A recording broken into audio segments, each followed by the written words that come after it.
अरे भैया मोहन, तुम्हें शर्त याद है ना? आधा मेरा आधा तुम्हारा, और ऊपर का मेरा नीचे का तुम्हारा, याद है ना? हाँ हाँ सेठ जी, मुझे सब कुछ याद है। आधा आपका और आधा मेरा। और आपने कहा था ना कि नीचे का हिस्सा मेरा होगा, ऊपर का हिस्सा आपका होगा, तो आप ऊपर का हिस्सा ले सकते हैं। अरे अरे अरे अरे सेठ जी, इसने तो चालाकी मार दी। ये धान की फसल नहीं, ये तो ससुरा आलू की फसल है। अरे ये क्या है? ए, इस बार तुमने आलू लगाया है? हाँ सेठ जी, पिताजी इतने सालों से धान की ही फसल लगा रहे थे, तो मैंने सोचा कि इस बार आलू की फसल लगा लेता हूँ। अरे तो मैं क्या करूंगा इस घास फूस को लेकर, जबकि सारे के सारे आलू तो तुम ले रहे हो। ऊपर तो घास फूस ही है ना, हैं? अब देखिए सेठ जी, शर्त आपकी थी, आपने ही शर्त लगाई थी, और आप ही अब शर्त को मानने के लिए तैयार नहीं है। मैं तो कुछ नहीं जानता, आप अपना ऊपर का हिस्सा ले जाइए बस। इस तरह मोहन ने चालाकी दिखाते हुए लालची सेठ को मुंह तोड़ जवाब दिया और सभी आलू लेकर घर आ गया और घास फूस उस सेठ के हिस्से छोड़ाया। अरे मालिक, पूरे गांव में आज तक आपके सामने किसी ने चालाकी दिखाने की हिम्मत नहीं की, और ये मोहन का बच्चा आपको इतनी आसानी से बेवकूफ बना गया। क्या सेठ जी, ये क्या हो गया? हाँ, अरे वो बच्चा भला मुझे क्या बेवकूफ बनाएगा? आने दो उसे। इस बार तो मैं उसको ऐसा सबक सिखाऊंगा ना कि मुझसे दोबारा उलझने की कोशिश भी नहीं करेगा। बड़ा आया। कुछ दिन के बाद मोहन दोबारा सेठ के घर जाता है। कैसे हो सेठ जी? राम राम राम राम। हाँ, राम राम राम राम। कहो लड़के, इस बार क्या चाहिए तुझे? वही सेठ जी, आपकी जमीन ठेके पर चाहिए, खेती करनी है। हाँ हाँ, ठीक है ठीक है, लेकिन मेरी इस बार की शर्त भी सुन ले लड़के। इस बार तेरी कोई चालाकी नहीं चलेगी। इस बार फसल के नीचे का हिस्सा मैं लूंगा और ऊपर का हिस्सा तेरा होगा। साफ साफ सुन लेना, नीचे का मेरा, ऊपर का तेरा। बोल, ये शर्त मंजूर हो तो आगे बात करें, नहीं तो भैया राम राम। अरे अरे, काहे की राम राम सेठ जी, मुझे मंजूर है आपकी शर्त। इस बार ऊपर का भाग होगा मेरा और नीचे का भाग होगा आपका। मंजूर है। इस तरह मोहन सेठ से बात करने के बाद घर आ जाता है और इस बार दोबारा खेती करने की तैयारी में जुट जाता है। मोहन इस बार गेहूं की फसल लगाता है और कुछ दिनों बाद फसल काफी अच्छी उग जाती है। अरे वाह वाह वाह वाह वाह, इस बार तो गेहूं की फसल खूब लहलहा रही है। मजा आ गया। अब आने दो उस सेठ को, फिर से ऐसा मजा चखाता हूं ना कि मजा ही आ जाएगा उसको। कुछ दिन के बाद सेठ मोहन के पास आता है। जैसे ही सेठ गेहूं के खेत पर पहुंचा, उसका दिमाग चकराना शुरू हो गया। अरे रे रे रे रे रे रे रे रे, ये क्या? इसने तो इस बार गेहूं की फसल लगा दी। अरे रे रे रे रे रे रे, जितना मैं सोच रहा था, ये लड़का तो उससे कहीं ज्यादा होशियार निकला। हाँ? अरे राम राम, नमस्ते सेठ जी, नमस्ते नमस्ते। कैसे हैं आप? हाँ देखिए सेठ जी, इस बार मैंने गेहूं की खेती की है, और देखिए आपकी शर्त के मुताबिक इस फसल के ऊपर का हिस्सा मेरा होगा और नीचे का हिस्सा आपका होगा, जैसा आपने कहा था। इस तरह मोहन ने अपनी होशियारी से सेठ लोटू चंद को दोबारा बेवकूफ बना दिया और सेठ एक बार फिर से धोखा खाकर आग बबूला हो गया। अरे मालिक, उस छोटे से बच्चे का दिमाग तो देखिए। आप जैसे इतने बड़े चालबाज को दो दो बार बेवकूफ बना गया। ये क्या हो रहा है मालिक? अरे मैं उसको बच्चा ही समझ रहा था, और उस बच्चे ने तो मुझे बेवकूफ ही बना दिया। आने दो इस बार, फिर उसको बताता हूं कि सेठ लोटू चंद किसे कहते हैं। मोहन ने गेहूं की कटाई की और सारी फसल अपने घर ले आया और उस फसल का कुछ हिस्सा उसने गांव के जरूरतमंद लोगों में बांट दिया। मोहन और उसका पिता महेश दोनों ही बहुत खुश थे। कुछ दिनों बाद फिर से फसल उगाने का समय आया। हाँ, चलो आज उस सेठ के साथ दोबारा मुलाकात करता हूँ और इस साल भी ठेके पर जमीन लेकर फसल उगाता हूँ। देखता हूँ इस बार शर्त में वो सेठ कौन सा खुरापाती दिमाग लगाता है। चलो। ये सोचकर मोहन उस सेठ के पास दोबारा पहुंच जाता है। अच्छा, तो तुम मुझसे मिलने के लिए फिर से आ गए। अब क्या खेल खेलना चाहते हो मेरे साथ? देखो बच्चे, ज्यादा होशियार बनने की कोशिश मत करना। मेरा भी नाम सेठ लोटू चंद है। ऐसा लोटा घुमाऊंगा ना कि तुम्हारी दुनिया घूम जाएगी। अरे, मैं कहाँ होशियारी सेठ जी, आप कैसी बातें करते हैं। मैं तो एक किसान का पढ़ा लिखा बेरोजगार बेटा हूँ। होशियार तो आप लोग हैं जो गांव के गरीब किसानों की मजबूरी का फायदा उठा रहे हैं। ए, अपनी जबान को लगाम दे लड़के, कुछ भी मत बोल, समझा क्या? हाँ, जिस काम के लिए आया है वो बात कर। यहाँ ज्ञान बघारने की जरूरत नहीं है, समझा? बता क्या काम है? सेठ जी, चलिए काम की बात करते हैं। तो मुझे इस बार भी आपकी जमीन ठेके पर चाहिए। बताइए, इस बार आपकी क्या शर्त है? हाँ, तो अब आया ना मुद्दे की बात पे। तो शर्त तो है, और तू खुद को बड़ा होशियार समझता है ना बच्चे। चल, तो इस बार फसल के नीचे का और ऊपर का हिस्सा मेरा होगा और बीच का हिस्सा तेरा होगा। अब बोल, अगर ये शर्त मंजूर है तुझे तो हाँ बोल, नहीं तो रास्ता नाप। अरे अरे अरे, ऐसे कैसे रास्ता नापूं? मुझे बिल्कुल मंजूर है आपकी शर्त। जैसा आप कहें, मैं खेती करने के लिए तैयार हूं। ऊपर का नीचे का आपका, बीच का मेरा। मंजूर है। और अब राम राम सेठ जी, मुझे फसल उगाने की तैयारी करनी है। जाता हूं। राम राम। लालची सेठ की बातें मानकर मोहन घर चला आता है। वो फिर से फसल की तैयारी में लग जाता है और इस बार वो गन्ने की फसल लगाता है। हाँ, इस बार बेटा खेत में कौन से फसल लगाएगा? अरे, इस बार तो सेठ ने बहुत ही खतरनाक शर्त लगाई है। पिताजी, वो सेठ लोटू चंद है, तो मैं भी पढ़ा लिखा होशियार हूँ। इस बार मैंने गन्ने की खेती की और फसल बहुत जोरदार हुई है और इस बार आमदनी भी बहुत अच्छी होगी। अरे वाह वाह बेटा, ये तो तुमने बहुत तेज दिमाग लगाया। तुम ऐसे ही मेहनत करते रहो। बहुत अच्छे, बहुत अच्छे।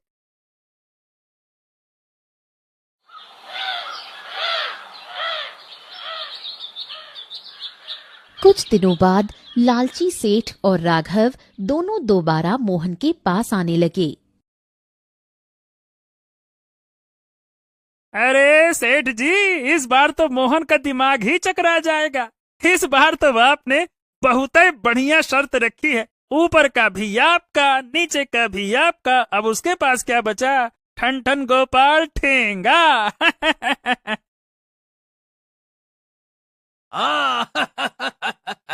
बिल्कुल सही कहा राघव। इस बार मैंने अपने दिमाग का 200% उपयोग किया है। अरे ब्रह्मास्त्र छोड़ा है, सीधा ब्रह्मास्त्र। अब देखता हूं वो कैसे धराशायी नहीं होता है। इस बार वो मोहन का बच्चा समझ जाएगा कि उसका पाला किससे पड़ा है। चलो। इस तरह दोनों बातें करते हुए खेत के पास पहुंच जाते हैं और जैसे ही वो खेत पर पहुंचते हैं, अरे रे रे रे सेठ जी, ये मोहन तो आपका भी बाप निकला।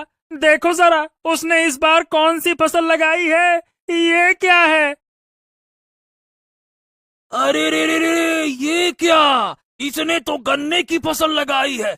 अरे ससुरा, अब बताओ भला, ऊपर का और नीचे का हिस्सा मेरा होगा और बीच का हिस्सा उसका होगा। अरे रे, मतलब इस बार भी मेरे हिस्से झाड़ फूस घास फूस यही आएगा। अरे इस बार भी मैं बेवकूफ बन गया। साला, मान गए इस किसान के बच्चे को, भाई मान गए।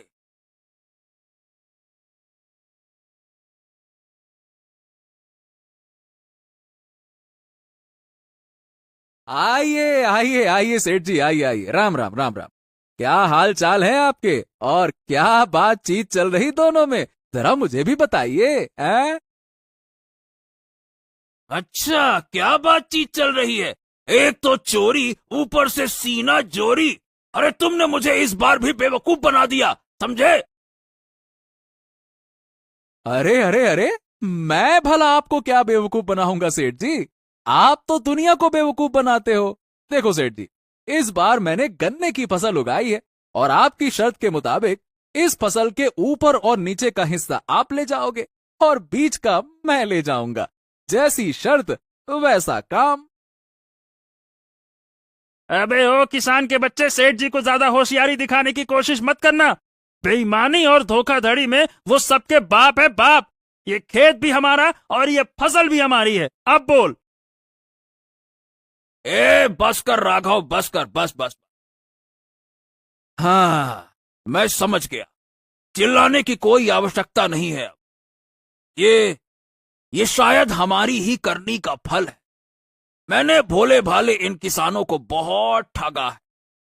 आज पहली बार हमसे किसी ने पंगा लिया और इस लड़के ने मेरी आंखें खोल दी। मैं समझ चुका हूं और मेरा हृदय भी परिवर्तित हो गया है। अब मैं किसी किसान को बिल्कुल परेशान नहीं करूंगा।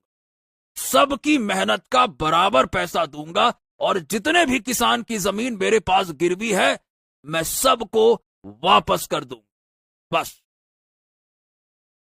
हाँ, ये हुई ना बात सेठ जी। ये तो आपने कही पते की बात। देखिए सेठ जी, एक किसान दिन रात मेहनत करता है अपने लिए और अपने परिवार के लिए, और किसके लिए करेगा ये सब कुछ? ना तो कभी वो अच्छे कपड़े पहन पाता है, ना ही कभी अच्छा खाना खा पाता है। दिन रात दूसरों का पेट भरने के लिए वो अपना पेट काट कर मेहनत करता है। न गर्मी देखता है, न ठंडी देखता है, न बरसात, बस वो मेहनत करता है। इसीलिए इनको तरसाना ठीक नहीं है सेठ जी। इनका हक तो इनको मिलना ही चाहिए ना, है ना?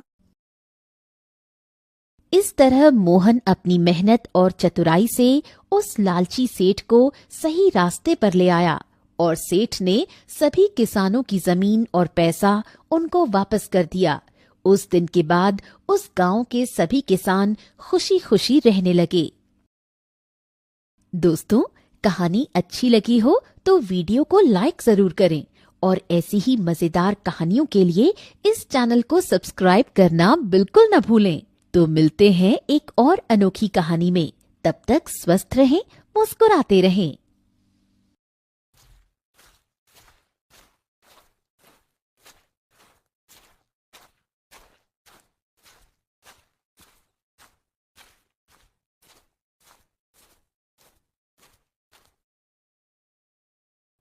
पिताजी, मैं बाहर जा रही हूँ अपने प्यारे से दोस्त सोनू के साथ।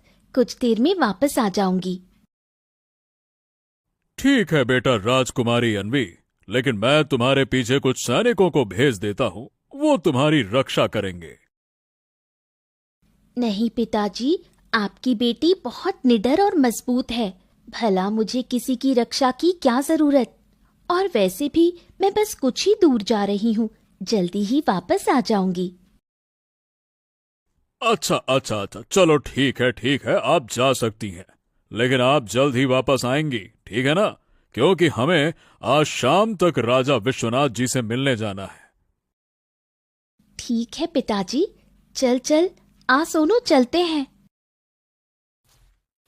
राजकुमारी अन्वी अपने पालतू कुत्ते सोनू के साथ जंगल की सैर पर निकली। जंगल की ठंडी हवा और शांत माहौल उसे बहुत भाता था। सोनू देखो, ये जगह कितनी सुंदर है, कितना सुकून है यहाँ। वाह, आज लगता है कि राजमहल से अच्छा ये प्यारा सा जंगल है। यहाँ कितनी सुंदरता है।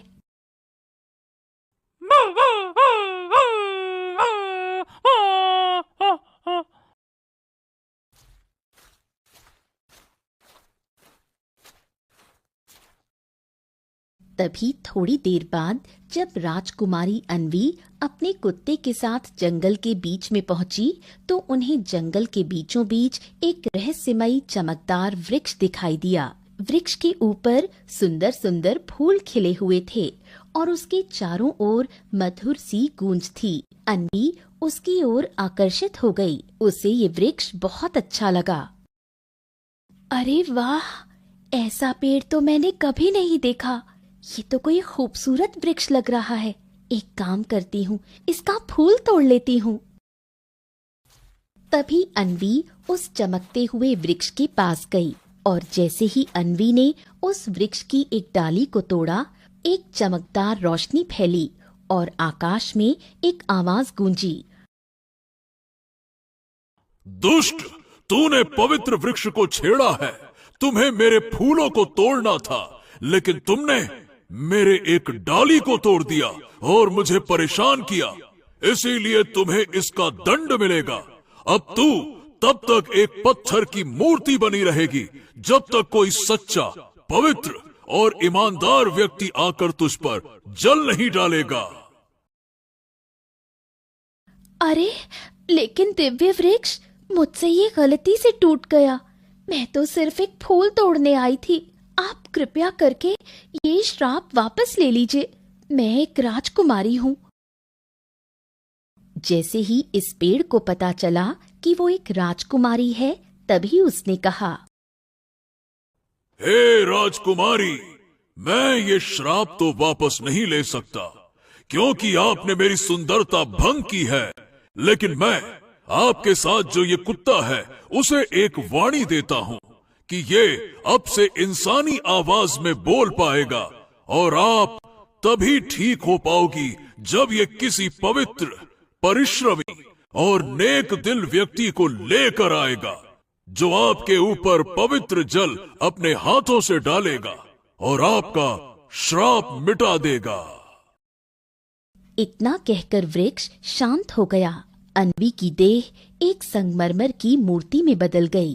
कुत्ता सोनू घबरा गया, लेकिन अब उसके पास एक इंसानी आवाज में बोलने की शक्ति थी। तभी उसने राजकुमारी से कहा, राजकुमारी, राजकुमारी, आप चिंता मत कीजिए। मैं जल्द ही किसी पवित्र व्यक्ति को लेकर आता हूँ। आप डरिए नहीं, मैं जरूर आऊंगा। सोनू ने अपनी रानी की मुक्ति की कस्में खाईं और उससे वादा किया कि वो जल्द ही किसी पवित्र और सच्चे दिल व्यक्ति को लेकर लौटेगा और वो गांव की ओर चल पड़ा। दूर पहाड़ियों के बीच बसे छोटे से गांव सतवनपुर में एक युवक रहा करता था, शिवा।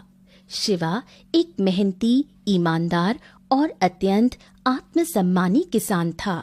वो अकेला अपने छोटे से घर में रहा करता था। उसके माँ बाप नहीं थे, ना ही कोई भाई बहन। उसका पूरा जीवन खेतों और अपनी मेहनत के नाम था। लेकिन अब उसे बहुत सी समस्याएं होती थीं, क्योंकि कड़कड़ाती धूप में जब वो खेतों से काम करके घर वापस लौटता, तब उसे अपने काम खुद ही करने पड़ते। यहाँ तक कि जब वो बीमार होता था, उस समय भी उसकी देखरेख करने वाला कोई नहीं होता था।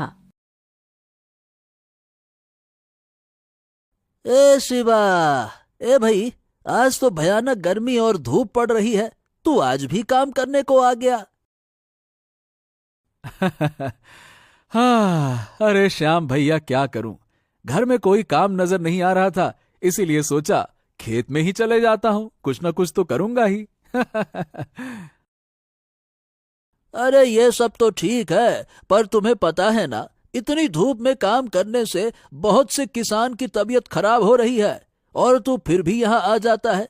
अरे तू क्यों नहीं समझता कि तेरी देखभाल करने वाला कोई नहीं है और ऐसे काम कर करके तू बीमार हो जाएगा।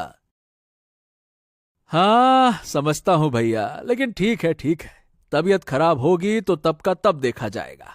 और जब तक ये जवानी है ना, तब तक तो जोश से काम करना ही पड़ेगा। बहुत मेहनत करना है। हाँ हाँ, ये तो ठीक है, पर तू एक अच्छी लड़की देखकर उससे शादी क्यों नहीं कर लेता है? तुझे इतने दिनों से मैं समझाए जा रहा हूँ, इससे तेरी तबीयत का भी ध्यान रखने वाला कोई आ जाएगा और तेरा मन भी लगने लगेगा। जरा देख तो अपने आप को, कैसा दुबला पतला होता जा रहा है तू। अरे भैया, फिर शादी? अरे शादी के बारे में मैंने आपसे कहा है ना, और कितनी बार कहा है कि मैं शादी करूंगा तो बस एक सुंदर और अमीर स्त्री से। इसके अलावा मैं कभी किसी से शादी नहीं करने वाला। और क्या। इतना बोल दोनों अपने घर की ओर निकल जाते हैं। अब शाम हो गई थी। सिवा का रोज एक ही काम था, या तो वो गांव की मदद करेगा या चला जाएगा खेतों में काम करने। दूसरे दिन फिर सिवा निकल जाता है खेतों में। तभी रास्ते में कुछ लोग उसे देख आपस में बोलते हैं, अरे देखो, शिवा फिर अकेले खेतों में जा रहा है। अब तो दिन ब दिन दुबला होता जा रहा है ये। हाँ, बेचारे की जिंदगी भी कितनी कठिन है, ना बीवी है ना कोई साथ। हम तो कहते हैं कि इसे अब शादी कर लेनी चाहिए। अरे कितनी बार तो कहा है उससे, लेकिन कहता है जब तक एक अमीर और सुंदर स्त्री नहीं मिलती तब तक शादी नहीं करेगा। अब बताओ भला, एक गरीब और आवारा को कौन अपनी बेटी देगा? हाँ, लोग तो कहते हैं, पर अगर मुझे शादी करनी है तो किसी ऐसी लड़की से करूंगा जो समझदार हो, मेहनती हो और अमीर भी हो। नहीं तो जिंदगी की ये तंगी कभी खत्म ही नहीं होगी। और मैं किसी आम लड़की से शादी तो बिल्कुल नहीं करने वाला। मुझे अपनी किस्मत खुद बनानी है।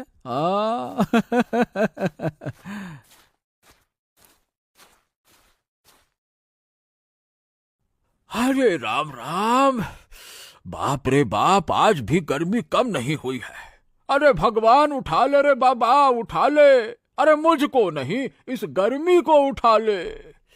अरे रे, अरे ये कुत्ता यहाँ क्यों देख रहा है? और ये यहाँ का कुत्ता तो नहीं लगता।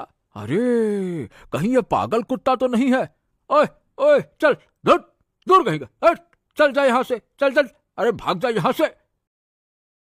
ये कुत्ता कुछ नहीं बोला, लेकिन मुखिया के ज्यादा भगाने पर वो जाने लगा।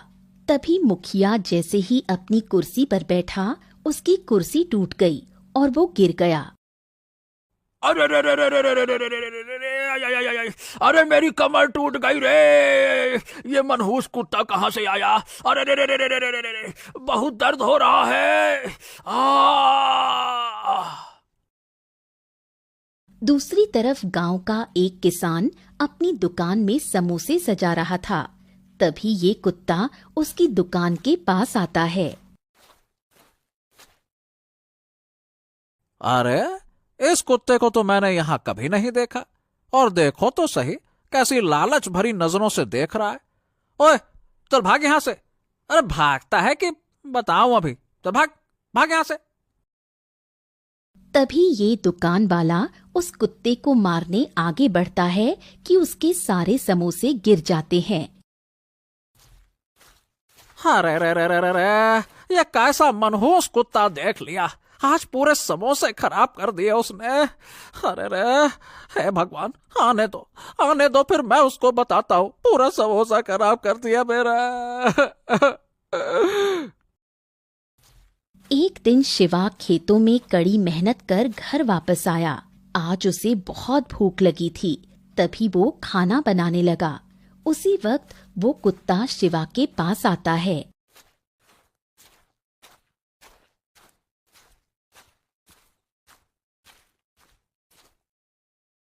अरे इस कुत्ते को तो मैंने पहली बार देखा अपने गांव में। हाँ, लगता है भूखा है। चलो इसे भी कुछ रोटी दे देता हूँ। तभी शिवा ने उस कुत्ते को घर के अंदर बुलाया और अपनी रोटी में से आधी रोटी उस कुत्ते को दी। तभी से कुत्ता शिवा को देख रोने लगा और बोला, धन्यवाद, मैंने बहुत जगह कोशिश की, लेकिन कोई भी मेरी मदद नहीं कर रहा था। तुम पहले व्यक्ति हो जिसने बिना कुछ मांगे मुझे कुछ दिया। अरे तो तू बात कर सकता है? कौन है तू? कोई राक्षस तो नहीं है ना? नहीं नहीं नहीं नहीं शिवा, घबराओ मत, मैं तो तुम्हारा मित्र हूँ। मैं एक साधारण कुत्ता ही हूँ, लेकिन मैं अभी बोल सकता हूँ। मेरी रानी पर श्राप लगा है और उसे बस तुम्हारी तरह एक इंसान की जरूरत है, सच्चे, पवित्र और मेहनती। अगर तुम मेरी सहायता करो तो एक नारी की मुक्ति संभव है। शिवा कुछ पल सोच में डूबा, फिर सिर हिलाया और बोला, ठीक है। देखो, मैं किसी का भला करने से कभी पीछे नहीं हटता, क्योंकि मेरा एक ही सिद्धांत है, कर भला तो हो भला। अगर किसी की मदद करने से उसे नया जीवन मिल सकता है तो मैं उसकी मदद जरूर करूंगा। हाँ। ये सुन सोनू बहुत खुश हुआ। उसने शिवा को बोला कि कल सुबह वो उसे उस वृक्ष के पास ले जाएगा जहाँ उसकी रानी है।